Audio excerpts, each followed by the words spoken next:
Mr. Lorax is on his way. We will start at 5, whether he's here or not. Okay.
Pocatello Mayoral Forum. We are here in our studios with 5 of the 7 candidates who are running for mayor this year. Mayor Brian Blatt could not be here tonight. Nate Kessel is also not here. Let me introduce you to the candidates who are here in our studio. We welcome Steve Brown, Mark Dahlquist, Alana Leonhardy, Greg Cates, and we understand that Carta Sierra Idaho Lorax is on his way. He is not here at the moment, but he could be here and he will join us momentarily. Here's how this evening is going to work. Each of the candidates will get 90 seconds for an opening statement. After their opening statement, we will have questions, many questions for the entire group, and then specific questions for each of the individual candidates. All of our questions tonight have come in from our viewers in the Pocatello area who have submitted them via email or on Facebook comments or on private message or even some phone calls, people who have called in.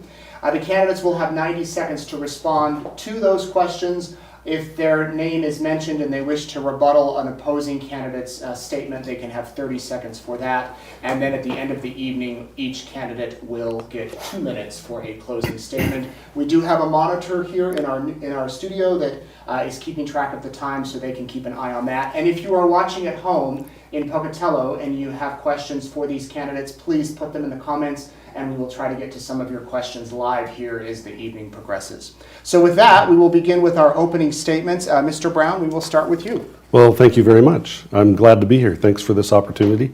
And it's great to be sitting here with good people.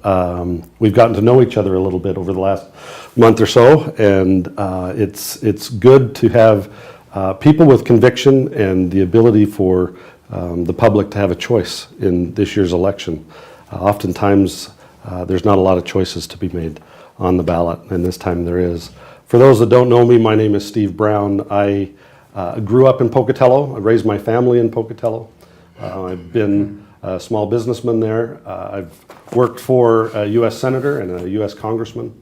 I've participated with committees and boards, Bannock Development Corporation, Pocatello Development Authority, sat on the Pocatello City Council, as well as Bannock County Commission. And most recently, I had the opportunity to work with the U.S. Small Business Administration. And but family called us home, and Julie's parents and our girls were still in Pocatello, and I had a number of people come and talk to me, and looked at this as an opportunity to see what we could do to help make Pocatello go to the next level. So glad to be here. Thank you, sir. Mr. Dahlquist. Yeah, thank you, Nate. Thank you, East Idaho News, for having us today. First of all, I think when someone would describe Mark Dahlquist, they would say that he has lots of integrity, he listens, he's humble, he takes projects to the finish line, and he's a leader. So I think people would describe me in that manner. The reason why I'm running for mayor is that I've had really a life of service in Pocatello, that I've been active in many things, that in the Chamber of Commerce, the Community Beautification Council, Portneuf Valley Partners, the Bengal Athletic Boosters, the Homeless and Housing Coalition. So I have a deep love and a deep sense of service for Pocatello. I see the mayor's position something being that you can go at no higher level to serve your community than be mayor. So I just see that as an extremely high form of service and something I continue doing. As far as my professional career, right now I'm the NeighborWorks Pocatello Executive Director. I've been there for 19 years. That we do lots of development, lots in regard to housing. Before that, I was in many management positions at Farmers Insurance Company in Pocatello. So I bring management skills, I bring human resources, I bring budgeting, professionalism to the table there. It's a big job to step into City Hall and manage 600 people, and I'm ready for that. Thank you, sir. Ms. Leonhardy. Thank you.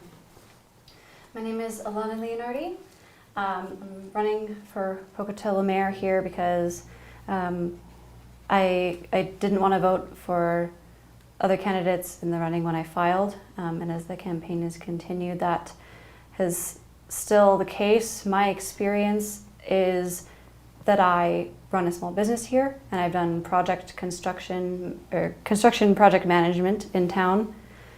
I don't trust the current administration, and some of the other candidates have referred to businesses as revenue sources and actively threatened beatings with the ordinance stick. I want a city government that I can trust and which thinks of me as a person, not a revenue source. Ordinance enforcement might just lead to more businesses closing their doors, and I have the opposite feeling as other candidates, and I think permits and ordinances should be less restrictive. All businesses begin with construction. We need to build to be successful, and getting a permit in Pocatello has been a pretty unpleasant process and sometimes actively hostile to residents and businesses.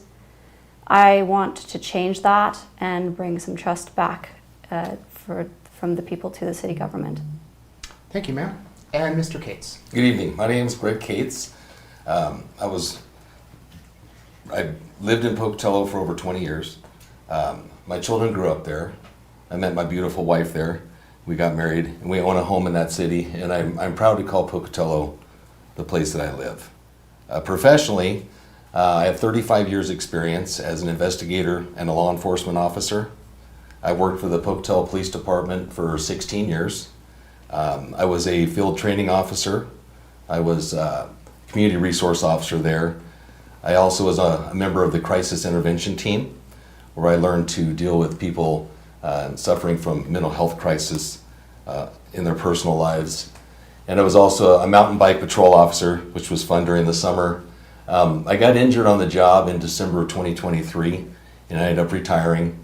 And then I went to work 2 weeks later with a local credit union, and I serve as a financial counselor on the member assistance team at the credit union. So now I spend my days helping people navigate financial difficulties and trying to get their lives back on track. I'm running for mayor because when I work patrol, I spend a lot of time on the streets. When you drive around a small city, 10 hours a day, 4 days a week, you get to see things. And I've always thought that Pocatello deserves so much more. And when I retired from the police department, I said, if in the next 2 years our city doesn't turn around, I'm going to run for mayor. So things didn't change, and that's why I'm here. I'm running for mayor to make a change. Thank you, sir. Our next question is for all of you. Mr. Cates, we'll start with you. What is your plan to attract and retain companies that pay a living wage so people can support their families and don't have to commute outside of Pocatello for higher paying jobs? There's different levels of economic development. The first level is actually attracting businesses to our city. And you do that by utilizing regional economic development partners who will go out and actively recruit companies to come to Pocatello and let them know that our city is a beautiful place and that we're welcoming to businesses. We also need to start utilizing a better marketing plan. Our strategic marketing has been lacking in the last several years, and that's something that we need to really improve on. There's also a level of economic development with retention and expansion of businesses that already exist in our city.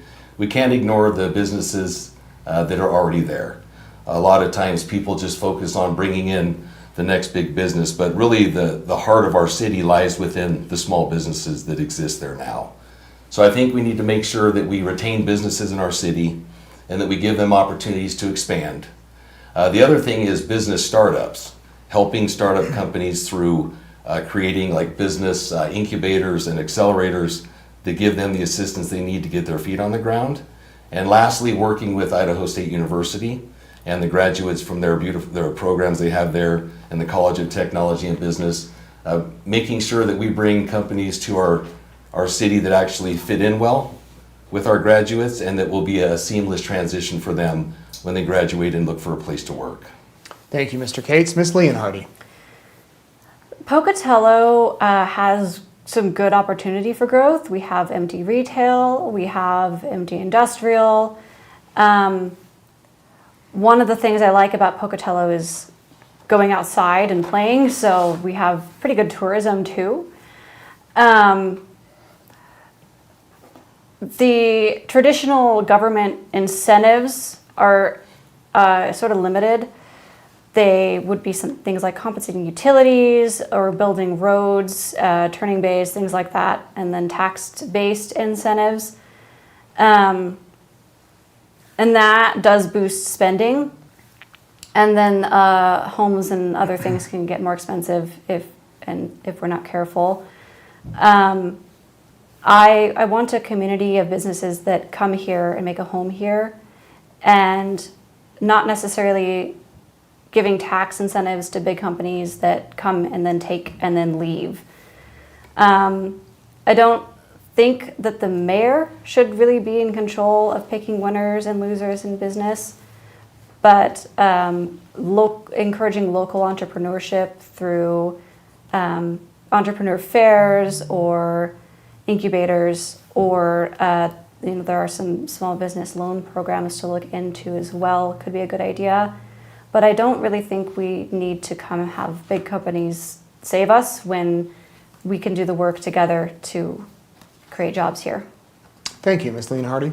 Mr. Dahlquist. Sure. Well, I'm housing is my profession, so I naturally like to gravitate to that first. That the price of houses in Pocatello since 2010 have gone up 187%. And so many people out there, the homes have almost doubled in that 15 or 16 year period. And we have great infrastructure in Pocatello. We've got the Gateway West, or the Titan Center.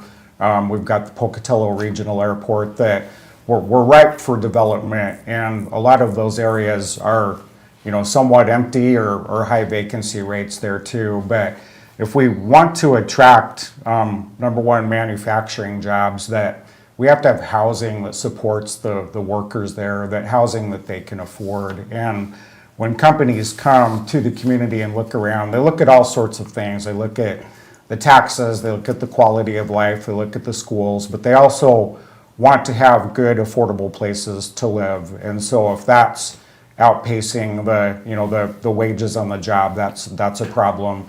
Also, Pocatello needs to focus on its strengths. We're at the intersection of two major highways. We've got a large airport. We've got the second longest runway in Idaho. And so I think that transportation, being a transportation corridor, as well as a recreation corridor, and working very closely with the Idaho State University College of Technology to train people for jobs. So we need to start utilizing our strengths and get prices of housing down. Mr. Brown. Economic development is near and dear to my heart. I've been in the middle of that process for a lot of my engagement with the city of Pocatello. My frustration right now is that Pocatello has evolved into go at it alone approach when it comes to economic development. We don't engage regionally, and I think we're missing the mark. We're missing the opportunity of that synergetic energy, as well as the economies of scale when we work together. One thing that I'd like to focus on is the position of a development coordinator within the city of Pocatello, with three main points, but I'm going to focus on two. The first one is to coordinate and build those relationships back up with the regional economic development groups. We have a large number of economic development professionals across eastern Idaho, and we don't participate in those conversations. And so we need to build those relationships and work together as a region to draw on our strengths and bring businesses here. The second thing is to focus internally of the city, where we help in the permit process so that there's a single point of contact to be able to move permits through the process a lot easier and a lot smoother. Thank you. All right, our next question, Mr. Dahlquist, we'll start with you on this one. As the victim of a major home burglary, I am concerned about safety in the city and a damaged relationship between the police department and citizens given the events of the past year. Do you agree there is a problem? How would you fix it, and how would you ensure public safety? What Well, I do agree there is a problem, and one thing I know that's weighing heavily on the minds of Pocatelloans is the Victor Perez incident. There were some problems there. Right out of the gate, I feel like the communication was not there. That it took really several days to hear from our leader there on what was going on, and someone going out in public and reassuring the community.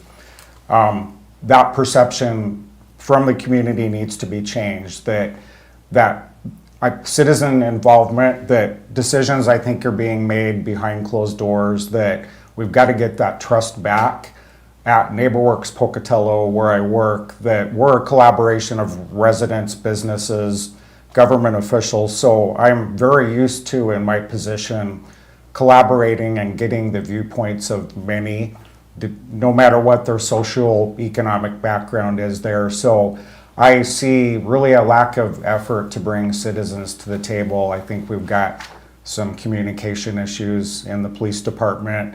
I understand that there are a number of vacancies in the police force right now. So that probably means we're maybe not up there with the wages. There could be some employee satisfaction issues. We've got to fix all of that to make things stronger. Mr. Cates. So as a Pocatello police officer, I understand the hardship and the concern that the public had when they watched Victor Perez get shot in his yard. It was very hard for me to deal with. I also have a child with autism, and I could feel the pain from the community just watching what happened. And I know that in a matter of 20 seconds, it really did change the dynamic of how our community feels about our police department. That's very sad, because for the 16 years I was there, the community really admired and loved our police, and it's changed. And I'm hearing a lot throughout this campaign about what kind of changes are going to be made at the police department. And if the community doesn't think that our police chief can effectively serve the community any longer, I think the police chief needs to be replaced. Aside from that, our training, we're going to go to work on developing better training, more up-to-date training on how to deal with mental illness. We do have a retention problem at the police department. We have a lot of young new officers, and when you have inexperience on the streets, things happen like the Victor Perez shooting. Also, field training. The training process, it's 22 weeks, but you just don't get enough coming out the other side to handle everything that you're going to handle when you're on the street as a police officer. As far as the burglary and not wanting to maybe call the police because of concerns, I just hope the community knows that they don't need to be concerned, and that things are going to change. Thank you. Mr. Brown. Certainly. It's a delicate balance not to politicize a tragedy like this. And I think it's important to be very careful with it. I do agree one of the biggest deficiencies in that event was the lack of communication with the public. And having the leader of the community absent for several days and not addressing it directly erodes that trust. That trust can be rebuilt through a number of things. One of the things I'd like to do that I experienced, that I put together as a county commissioner, was what I called office hours out in our rural communities. For people to come and interact with their elected officials currently, they need to come to an agenda meeting. And oftentimes they have 2 minutes to address their elected officials. I think it's important for us, in order to rebuild that trust and those connections, to, as leaders of the community, go out in our neighborhoods and hold office hours where there's not a restriction on what they can talk about, and take department heads, take the police chief, the fire chief, and have those interactions with the public and rebuild those relationships, so we can have those relationships of trust. And Ms. Leonhardy. So I'm curious if the questioner meant, is there a problem with crime, or if there is a problem with the trust of the police? So as far as those two things go, they're pretty intertwined. If you don't trust the police when a crime is committed against you, then maybe you don't report it, and then that perpetrator goes on to commit more crimes. So the police department, I think, talked about having 14,000 training hours, which was quite high. But the mistrust of the city is also quite high. So things need to change from the top. As far as crime goes,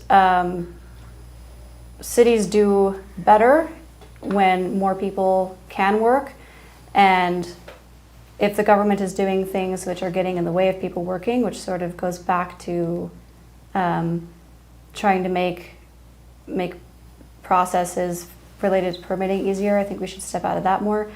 And I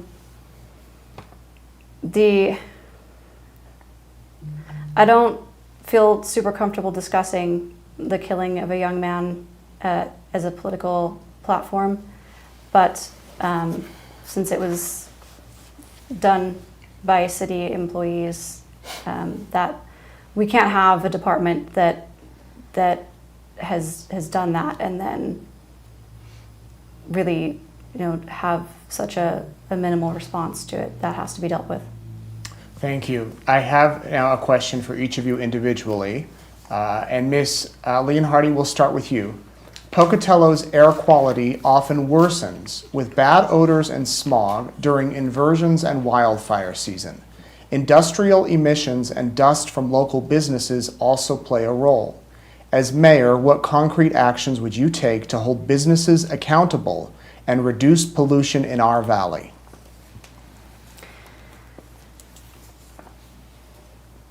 That's an interesting one.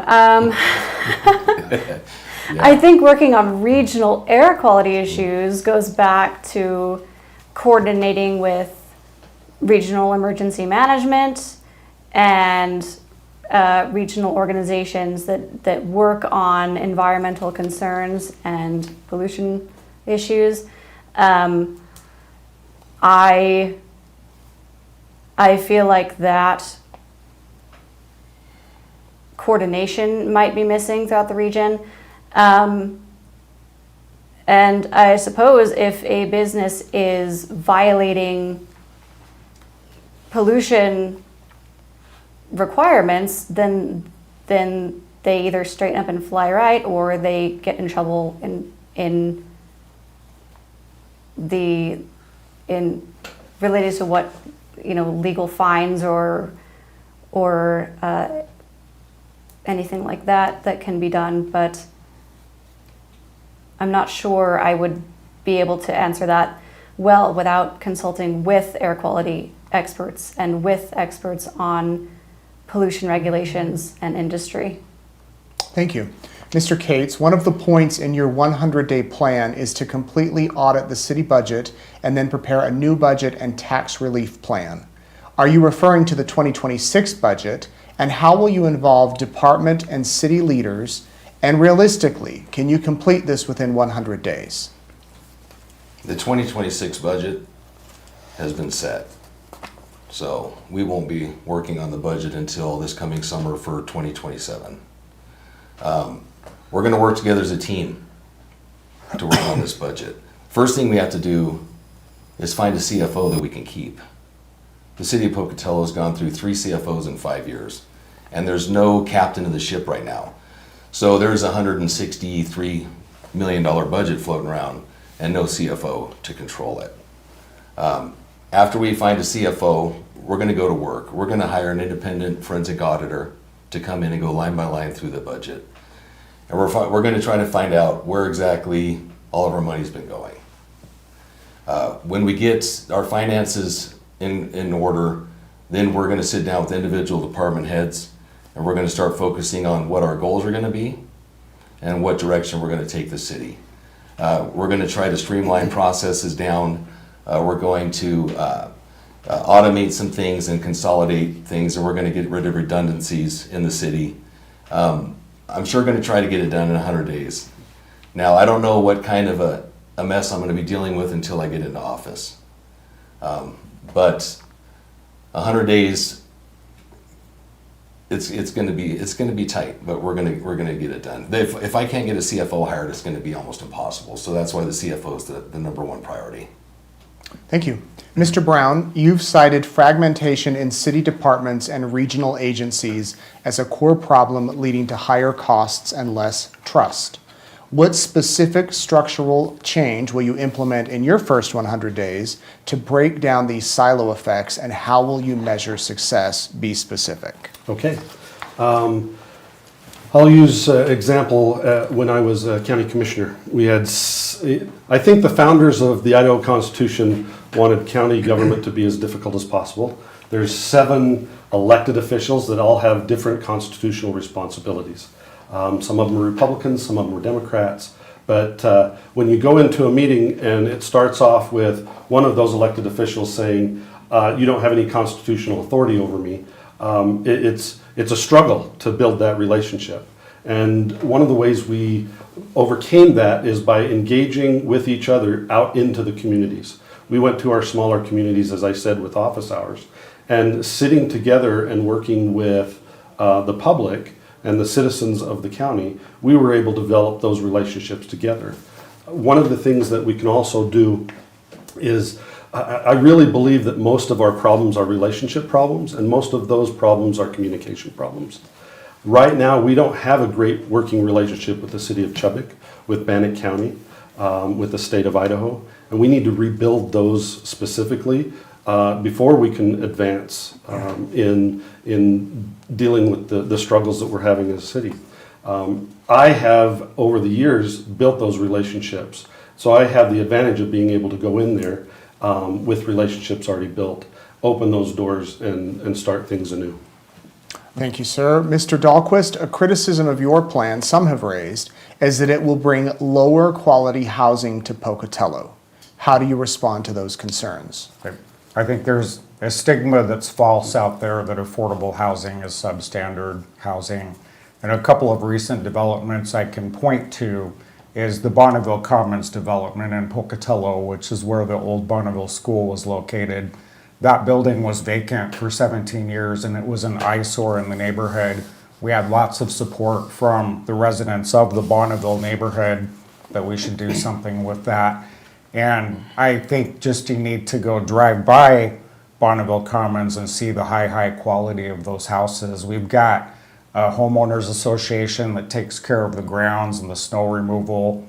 There's nice amenities there that the projects that we need to do in our community should not be substandard, and I will not tolerate substandard. Another nice development out on the South 5th corridor, that there was a vacant parcel of land there between 4th and 5th that was vacant for 4 or 5 decades, and we redeveloped that site. That you don't, attainable, affordable housing does not need to be substandard. And I think if you just look at my track record as the director at NeighborWorks Pocatello, we don't do substandard projects, and I won't be amenable to that as a city leader either. Thank you. This next question is for all of you. It's about the Pocatello land grab. Let me give a little bit of background for our viewers. It's regarding a Northgate development, and it refers to a lawsuit filed by the Rupp family against the city of Pocatello and developers claiming they were defrauded out of land access and water rights.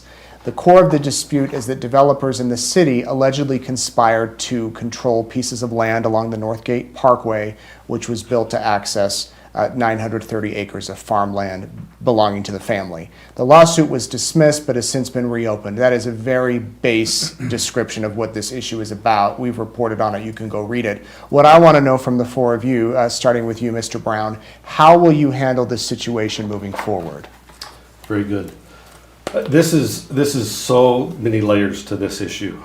You've got a pandemic that played a role in the stopping of that development. You had the death of a partner in the development group. You have partners not taking care of other partners, people that wanted access but didn't pay for access. I mean, there's so many layers to this. I think one of the first things that we need to recognize is that the project itself is not dead. It's certainly not going to be what was originally envisioned, but it needs to be a part of our economic development inventory.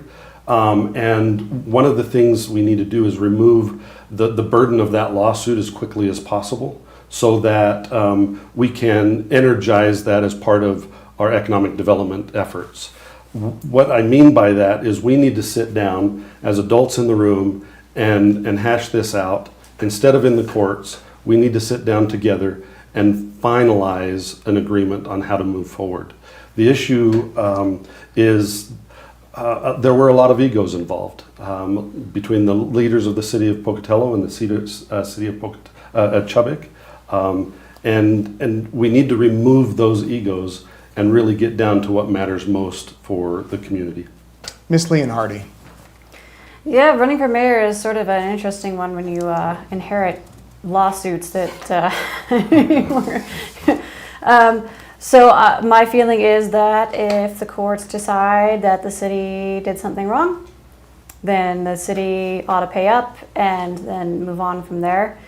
I'm interested in developers, if they want to come in, sure, but I'm not interested in handing them blank checks so they can run away.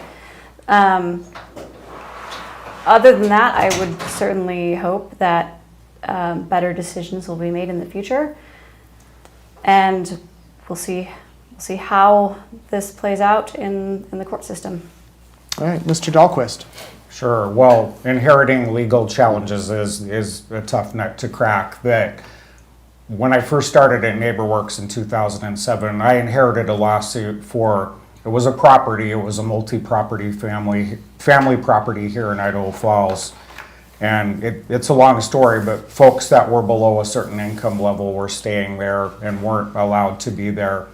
I would solve that similarly with what we did in my experience when I first started with that lawsuit. That people that know me know that I listen. I'm anxious to come to a solution. That I think it's relationships, and a lot of times when these projects go off the rails, someone that's impacted by the decisions is not being heard, and things are being made or decisions made without their input. So just going forward, I don't have a problem talking to those landowners just to see what's going on, a fresh start. What can I do? I don't know if I can reverse a lawsuit, but I think good open dialogue that, there's probably some egos that are getting in the way there, and henceforth that causes stalemate. So, but just the lesson that I've learned with development and with lawsuits is that when you're not open and getting that opinion or getting that knowledge shared from the people that are impacted by the decisions, it goes awry, and that's not my style. And I don't think the public will have to worry about things like that in the future. Thank you.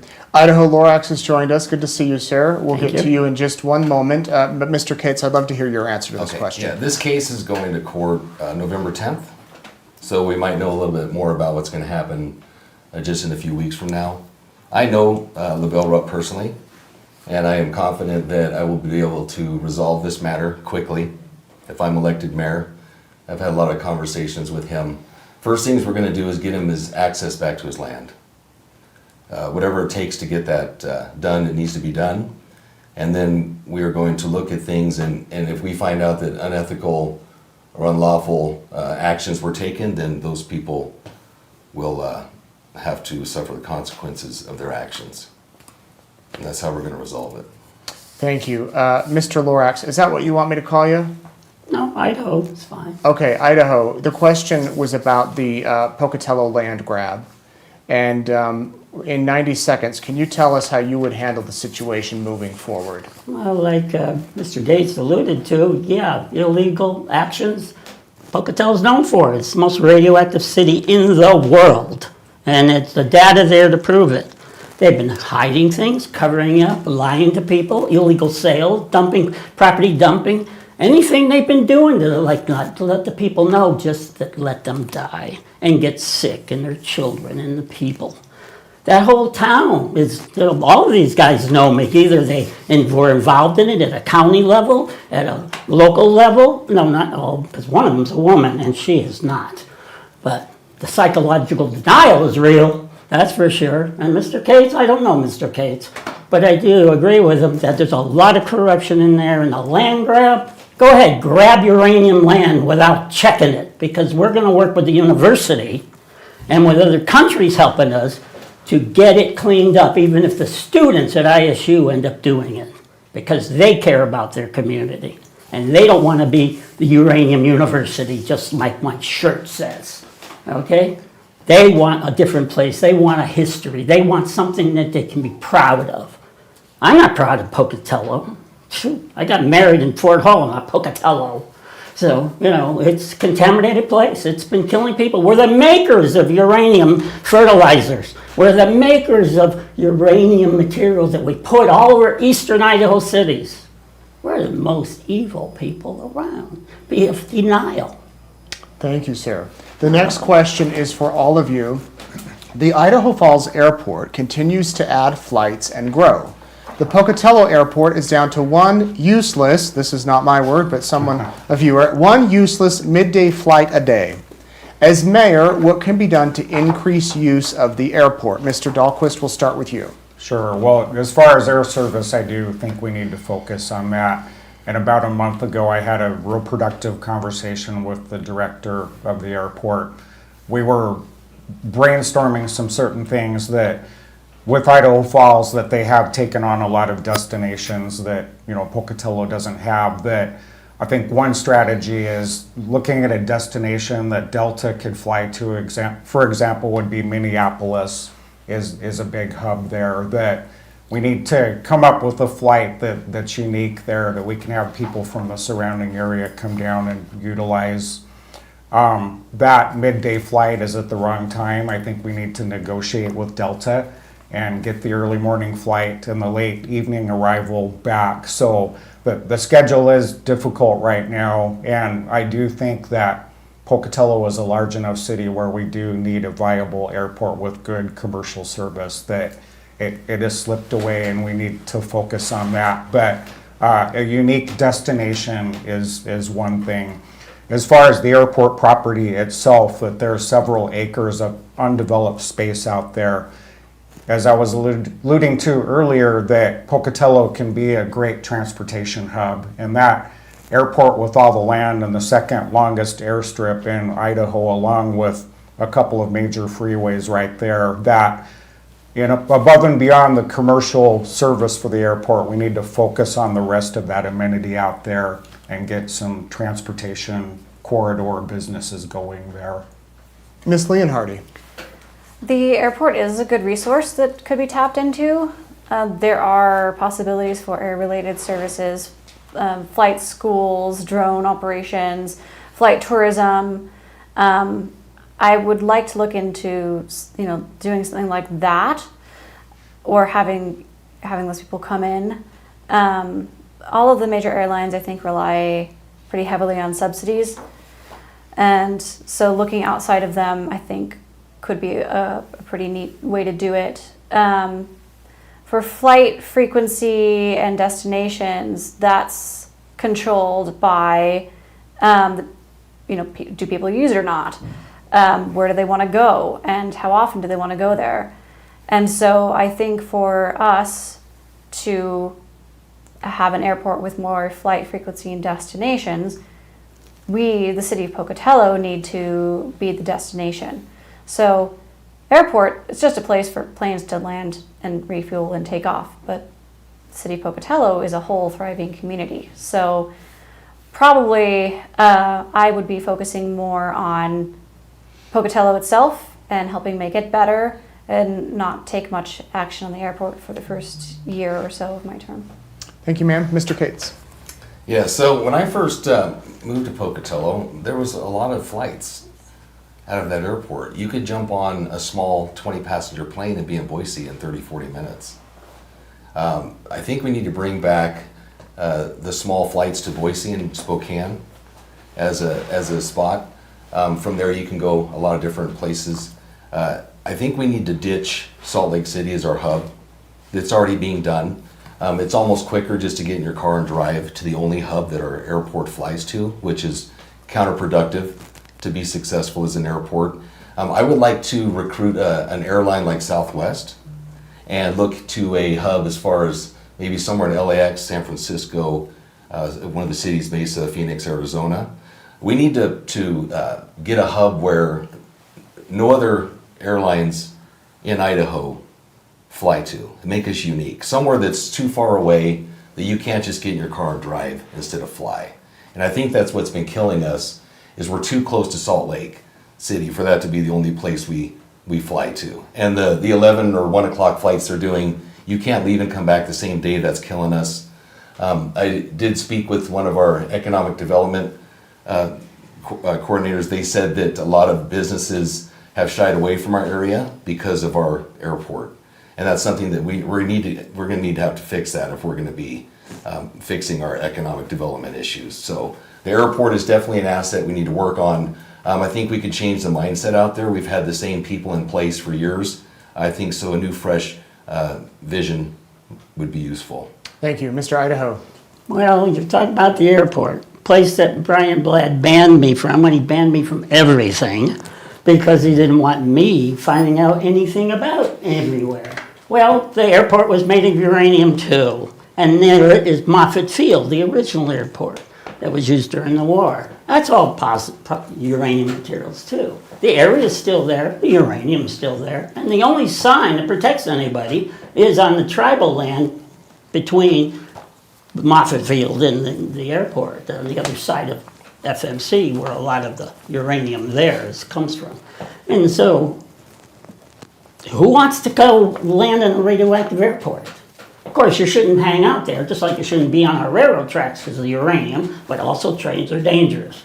Planes are dangerous, but people shouldn't be crowded out there because it's all made of uranium too. A person running for office worked in Pocatello with the lab, and his old badge got, because he didn't believe me until he went there, and his badge got overexposed because he worked out the airport. And so anyways, who wants to come here if you're the most radioactive city in the world? Only people who are in denial. That's what I always will say. But it's everywhere. If you don't clean it up, why would you want? You don't think industries know this too? Some of them ignore it, some of them might not know it, but I find it hard to believe that people don't know what's going on. Because I'm part of a broad-based media, and with other medias, everybody wants to live, not die of cancer. Thank you, sir. Mr. Brown. It's hard not to be distracted by Idaho. You're doing a good job today. Thank you. All right. I think one of the things that we need to do is stop looking at the Pocatello Airport mainly as a commercial airport. Businesses do rely on that. Our medical professionals up at the hospital rely on flights. They really do not want to drive because of their schedules. And so we need to change that tact of how we look at the airport. One of the ways we can increase passenger count is through broader economic development. I know that I keep going back to that, but if we want to increase that passenger count, because we are at the mercy in large part due to the airlines. They're the ones that make these decisions. And so if we want to increase that passenger count, we need to have a broader economic development program, especially out at the airport. Salt Lake is full. They continue to try to build, and it's more and more expensive to land. We have a large airport conducive to logistics and cargo. We need to invest in hangars. We need to invest in warehouse space and attract that overflow here. ISU has a phenomenal aircraft maintenance program there. We need to look at how do we bring in repair operations and maintenance operations out of Sun Valley, out of Jackson Hole, out of northern Utah, and bring that here so that our students from that program can go right into jobs in that program rather than having to look elsewhere. So there's lots of opportunities. We just have to be creative. Thank you. Another question for all of you. If you are elected next week and you could bring one business or type of business to Pocatello that would be up and running in 1 year, what would it be? And Mr. Cates, we'll start with you. It it would be something in the robotics field, or let's stick with robotics. I think it's something that's very, with the times. We need to look to where we're going in the future. And we have one of the best robotics programs at Idaho State University. They win national awards for their robotics. And I see robotics being something that would sustain us as a long-term economic source for our community. So I would say it would be something in robotics, yeah. Thank you. Mr. Dahlquist. Sure. Well, right now, LA Semiconductor is for sale. And semiconductor business, it's high tech, it's high paying. We've got a wonderful plant there that's partially empty. That would be a big laser focus in the first year, is to go talk to people, negotiate, talk to potential companies, and get that place sold and get that back to full capacity. At one time, AMI and then on employed about 800 people in Pocatello. So I think we've got an extremely great asset there that we could get that really fully functional within 1 year. I tell this story a lot, but my dad back in the 70s, that he helped recruit American Microsystems to town. A lot of that was the relationships, and a lot of that was his job at ISU, that he worked at the College of Technology as an administrator. And he went to Santa Clara, California very frequently with Al Ricken and talked to the folks there and built up relationships and sold the town, sold them on the fact that we have a world-class electronics program at Idaho State University. So to me, it's a no-brainer. We've got to get LA Semiconductor sold and up and fully running. You go to Boise, that Micron plant is under a big expansion right now, that it's just unfathomable that our plant here is not up and running at full capacity. So semiconductor. Mr. Brown. Absolutely, great question. I think one of the big opportunities that we have right now is we have open space on the northern end of Pocatello. I think within the first year we could have a fully operational, divided and leased out data center. The beauty of a data center is that you can have multiple leased companies inside that, where it doesn't matter what the economy is, you'll always have stability there. The reason on the north end is because that is where our wastewater treatment plant is, and we could use that water. It doesn't have to be pure drinking water to cool the data center. We could use that water and divert it over to this center and be able to use it. The beauty of locating that in Pocatello, in Idaho, is compared to the rest of the nation, we have very cheap energy. Not only that, we have an opportunity, I believe, to partner with the lab out at INL and the work that they're doing with modular nuclear reactors, and be one of the first cities that have that located in Pocatello in the United States, in conjunction with the data center, so there's uninterruptible power. So cheap power, cheap water, we don't have to have water rights to go along with that, and 7 months out of the year our temperature is below 62 degrees, and so we could in our environment be able to use less water and cool that center. That opens the door for Silicon Slopes and the overflow of technology companies out of the Salt Lake Valley. Mr. Idaho. Technology, I worked with not the last one, the one before, technology director, because, if you're going to clean up uranium materials, you better do it with robotics. And we could be the United States center for that, because we're wasting a lot of money elsewhere cleaning things up. And again, that's what we projected. Then we got a new director, idiot she was, I'm sorry, but then we have another one now. And so we have hopes that the ISU can focus on cleanup, safe. I can run around in my hazmat suit if I want, but I'd rather be clean. INL, let me be very clear about INL. INL is the good people. They have run by protocol. They have helped here. They have studied some of the stuff here, and they have storage of some of our stuff in their high-level waste, okay? Because they know how dangerous it is. We need to wake up. Otherwise, we're killing not only our own people and children, but everybody. Because if you don't know anything about uranium recoil and what happens in your body with alpha particles, all the stuff out there mainly is caused by the uranium in our foods and when people are exposed to it other ways. Like Pocatello, drink it, breathe it, eat it. Okay, Miss Leon Hardy.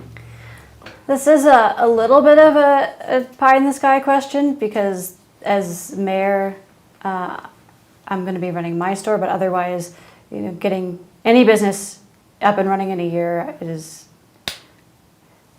kind of not the job.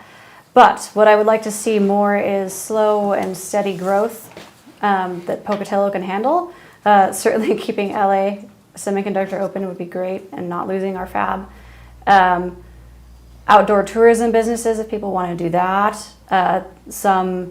There's been talk off and on of doing an incubator for entrepreneurs. So if that got up, I think that would be excellent. But mostly I would like to see businesses that are here be able to thrive and another generation of entrepreneurs and small business owners start to feel like Pocatello is a place that they want to open in.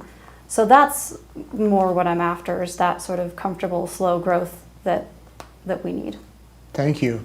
Well, it's time for your closing statements. Already got here. I know I have so many more questions I wish we could ask, but we are out of time. Mr. Brown, each of you will have 2 minutes. We'll start with you and we'll go down the line. So feel free to give your closing statement. Great, thank you very much. I'm glad to be here, and I'm glad to be sitting with these good folks. I feel like I'm in a unique position with the experiences that I've had to be able to come in and use my networks and my relationships that I've already developed to be able to take Pocatello to the next level. I know there's a lot of negativity, especially during election time, where everybody focuses on what's negative, but there's a lot of good things happening too, and there's a lot of good people in Pocatello. We have over 100 nonprofit service organizations and service groups that help in Pocatello, and one of the things that we could do there is to list all these organizations out, put them on a matrix, show the services that they do, find the overlap, and then find the gap so that we can help people that are following through and be able to make sure that they don't fall through those cracks. That's the type of city Pocatello is. We love each other, we serve each other, and while it's not all bad, it's all good. It's not all bad. We can certainly take it to the next level. Thank you, sir. Mr. Dahlquist. Yeah, thank you again, Nate, for the opportunity to be here. I think Pocatello needs a change. That we've had the same leadership for 4 consecutive terms now. I think after a while that we get complacent, we get kind of used to the same things. Change is good. That we don't have term limits in city offices or city positions, so it's up to the population to make that change. And just first and foremost, I do feel like we need a change. We need new enthusiasm. We need new direction. Taking over at City Hall, that a big part of that job is managing the employees there and managing several directors. The city has over 600 employees. I bring that management knowledge to the table, that you're going to have to go into there methodically. You're going to have to go in strong. You're going to have lots of budgeting and human resources experience and business startup experience or nonprofit like I have as well.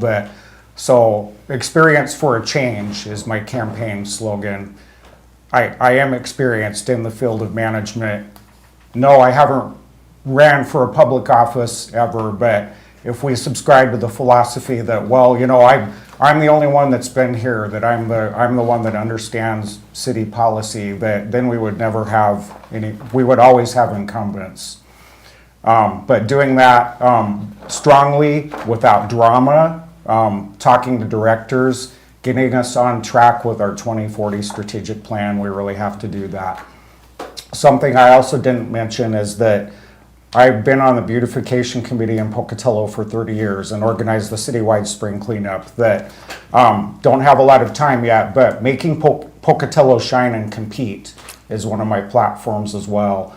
I don't think we have the best curb appeal in our city right now. I think if we're trying to attract good, solid employees, that we need that great curb appeal and quality of life somewhere that they just think that this is a good, thriving community. So we've got to up our game there as far as aesthetics in the city. Thank you. Ms. Leonhardy. Thank you. So moving it to Pocatello, I have not been so warmly welcomed into a community before. I love the people, I love the place, and that's why I'm doing this, that's why I'm running. There are a few things that I want to mention as part of my platform that I wasn't able to get to. And one of those is that I want the mayor's salary to be reduced by the city council to the median household income. That is $57,000 approximately right now. And that's multiple jobs, that's dual income right now. The mayor's making almost 4 times what an individual in Pocatello makes. I want the salary to be connected to how well the community is doing. And I want it to go up when the community does well and to go down when the community is struggling. And doing that promptly will show that I mean what I say. I think community petitions for non-essential projects could be really quite helpful. So there was some talk of instituting parking meters downtown. That's where my business is, and charging for parking could cause some issues.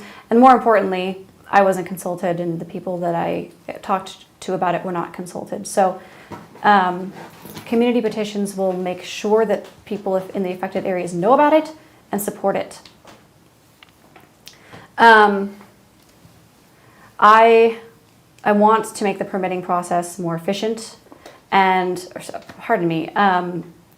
more useful and more consistent.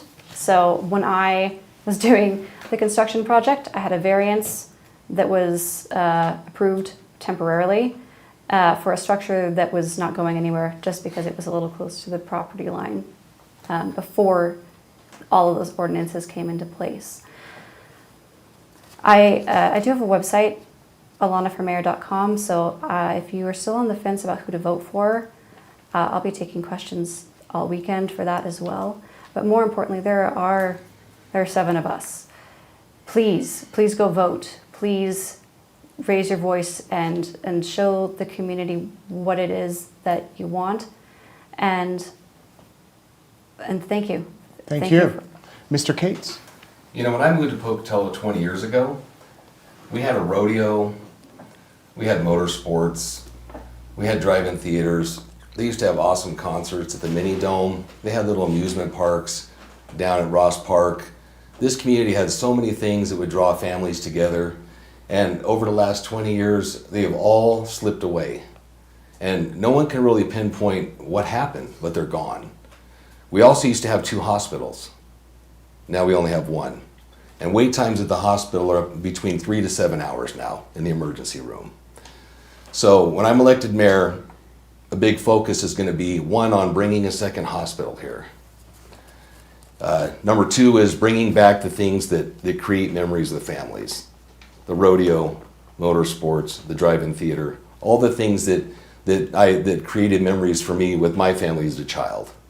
I also have a pretty big vision of downtown. I want to shut off a couple blocks of downtown and create a plaza where people can gather. If you can think of a Hallmark movie, that's what I want our downtown to look like. And the Riverwalk. We have a river that flows through our city that is such a gem and an asset to this community. We're going to redesign the river and turn it into something that we can walk along and enjoy time together as families. So my focus is making Pocatello a better place for everyone to live and giving families things to do. You know, we shouldn't be leaving our city to go spend our money elsewhere because there's nothing to do in our own town. That needs to change. So I'm looking for your vote on November 4th. Let's create a beautiful city together, and I appreciate your time today, and I thank you for having us here. Thank you. Thank you, sir. Mr. Idaho. The reason why the fair area, the rodeo, don't really exist anymore is because that was all uranium up there, powdered uranium. Even when they put the unwellness center up there, that was all uranium right next to it. You can hide it, but you can't hide it very well. And you still contaminate people. So I guess I have the end of the warning, because Trump got in office, okay? EPA's killed. Well, we just finally opened the door to tear down the mall, because underneath of it, it was built on top of 2 feet of powdered uranium materials. And where did it go? Most of it went contaminated the whole area there. So I advise people, don't shop there, because you run yourself at risk, okay? It's gotten all airborne all summer long there. Where is it? Ask anybody, because if you need a Geiger counter, talk to us. Well, there's people who help you find it where it is, because nothing's left. 1 million tons in Pocatello, done by EG&G at the, years ago, 1986. Nothing's left. Just lots of uranium killing people, and we now kill people everywhere in the world because we make the food. Which, again, it's not AR's fault, because he didn't know either, but then he found out. And that's it. So I'm here to help save lives, but I ain't gonna do it for you. I'm only here to help you save yourselves. That's my famous speech. I'm an active environmentalist. Sometimes I don't give a crap about people, sometimes a lot of people, because I'm here for my planet, okay? The health, the well-being. I'll even give a pitch for the octopi. I'm working on that project about who's been killing them all over the planet. You'll learn that about me too soon, because it's all going out. Anyways, vote for somebody who's going to save you if you want, because you live in denial and death, and you will continue to. Thank you. Thank you for having me. Thank you, sir. These are 5 of your 7 candidates for Pocatello Mayor. We have Carta Sierra, Idaho Law, Idaho Lorax. We have Mr. Greg Cates. We have Miss Alana Leonhardy. We have Mark Dahlquist, and we have Steve Brown. Thank you all for being here. You can learn more about them and their platforms on their website, on social media. I know many of the candidates, in fact, all of them are taking questions. You can reach out to them, and hopefully they can get back to you. Don't forget to vote on November 4th. Early voting is opening now. You can try that. Again, thank you all for coming here tonight. Appreciate your time, and thank you for watching. Thank you. Thank you.